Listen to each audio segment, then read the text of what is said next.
My daughter woke me at 3:07 a.m. She was crying, trembling, her tiny hands gripping my arm as if the world were ending. "Daddy, don't let mommy go to the airport. Please." Her voice was raw, haunted, like she'd glimpsed something in a dream she couldn't unsee. I sat up, half asleep, the clock casting red light across the room. "Why, sweetheart?" I whispered. She buried her face in her hands, sobbing. "The plane is wrong." I smiled then, tired, confused.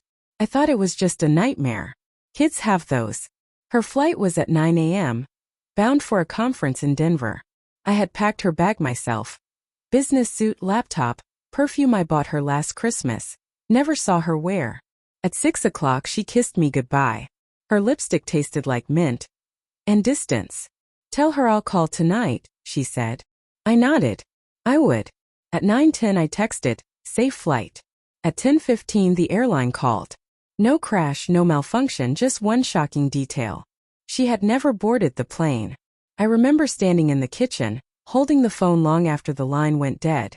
The house was too quiet, the kind of quiet that hums. I told my daughter everything was fine, sent her to school.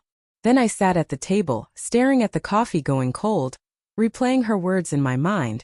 The plane is wrong. Her suitcase was gone, but her passport remained in the drawer. The airline confirmed she had checked in online but never arrived at the gate. I called her phone, it went straight to voicemail. Her boss said she had requested personal leave. No conference. No company trip. That night still no call.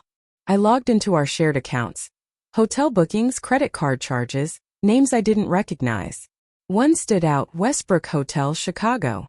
The same weekend she was supposed to be in Denver. I told myself there had to be a reason. I rehearsed excuses in my mind. Canceled flights, rescheduled plans, something innocent. But innocence doesn't book rooms under false names. The next morning I dropped my daughter at school and drove to Chicago.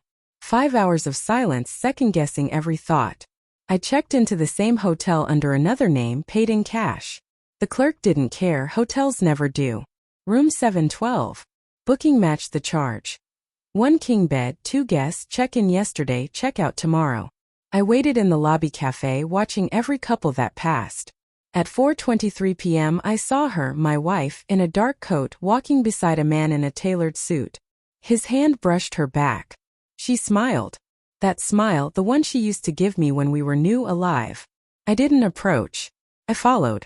They took the elevator to the 7th floor. I waited, then took the stairs. Their door closed before I reached it, but I heard her laugh through the wall, small, intimate, impossible to fake. I recorded everything. Room number, time, faces, proof. That night, she texted. Landed safe. Long day. Love you. I stared at the words until they blurred. Silence came first, heavy, controlled, not anger. I started planning. 3 days later she came home wearing the same perfume, the same soft smile. She hugged our daughter first, then me. Conference went great, she said. I nodded. You look rested. Dinner was empty talk. She laughed too easily. I watched her hands, her eyes, the subtle flickers of guilt she tried to hide behind comfort. After we put our daughter to bed, I handed her a small envelope. From the airline, I said. Inside were printed photos. Her walking into the Westbrook lobby, him beside her, her hand in his. Her face went pale. Where did you? Does it matter? I interrupted. She tried to speak, but the air caught in her throat. Her lips trembled, but her eyes told the truth first.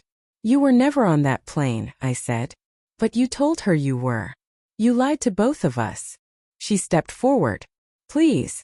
I didn't move. Didn't yell. I let her see the stillness, the kind of stillness that comes after fire.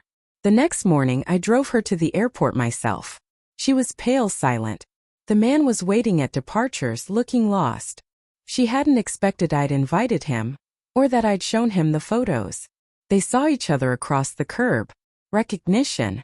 Panic. I leaned against the car, hands in pockets. You both lied, I said. Now you can tell each other the truth. He looked at her, then me. You said he didn't know, she whispered. She couldn't answer. I smiled. You deserve each other. I turned to leave, but handed her phone back, unlocked. The call log open. Every call, every message to him. Copies forwarded to both their spouses. Her voice cracked. You ruined everything. No, I said. You did.